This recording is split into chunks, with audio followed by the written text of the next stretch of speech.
Central jail में एक मुझे 55-60 साल का बूढ़ा मिला। मैंने कहा, दादाजी आप कैसे? उन्होंने कहा, महाराज जी वो रो रहे थे मेरे को देख के, और वो आखिरी तक रो ही रहे थे। मैंने कहा, क्या हुआ, आप क्यों रो रहे हैं? बोले, महाराज जी मैं अपने आप को कभी माफ नहीं कर पाऊंगा। मैंने कहा, आप जेल आ गए हैं? बोले, जेल मेरे लिए बहुत कम है, मुझे और ज्यादा सजा मिलनी चाहिए। मैंने कहा, क्यों, आपने ऐसा क्या गुनाह किया? बोले, महाराज जी मैंने अपनी पत्नी का मर्डर कर दिया। मैंने कहा, क्यों, क्या गुनाह किया था उसने? बोले, कोई गुनाह नहीं किया था। तो मैंने कहा, क्यों मार दिया अपनी पत्नी को? बोला कि मैंने शराब पी रखी थी।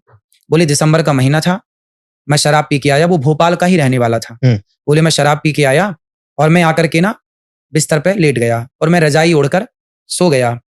उसी दिन मेरी पत्नी ने कोई एग्जाम दिया होगा, उसका रिजल्ट आया, तो उसने मेरी रजाई खींची कि सुनो जरा वो लैपटॉप में देख दो मैं पास हुई कि नहीं, निकली कि नहीं, नंबर आए कि नहीं। तो मैं बोला कि कल देखूंगा, अभी मैं सो रहा हूँ। पत्नी ने कहा, नहीं मेरा रिजल्ट, अब सोचो कोई को रिजल्ट आया एक्साइटमेंट होगी तो वो कहेगा कि नहीं मुझे आज ही देखना।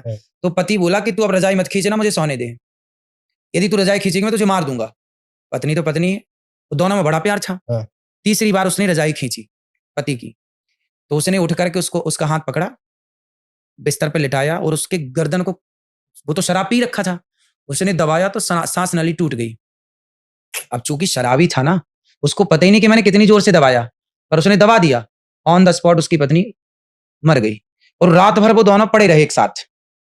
उसके पति को लगा कि चुपचाप सो रही है। जब उसके नशा सवेरे उतरा तो देखा पत्नी बगल में सो रही, हिलाया, हिले नहीं। तो वही उसको हॉस्पिटल ले गया। फिर हॉस्पिटल ले गया तो डॉक्टर ने कहा कि वो मर चुकी है। तो फिर वहां पे वो हो पोस्टमार्टम वगैरह हुआ तो पता चला कि सांस नली टूटी है, तो पता चला कि इसका तो गला दबाया गया, मर्डर है। पूछा गया भाई किसने दबाया, तो वो तो उस समय शराब के नशे में था।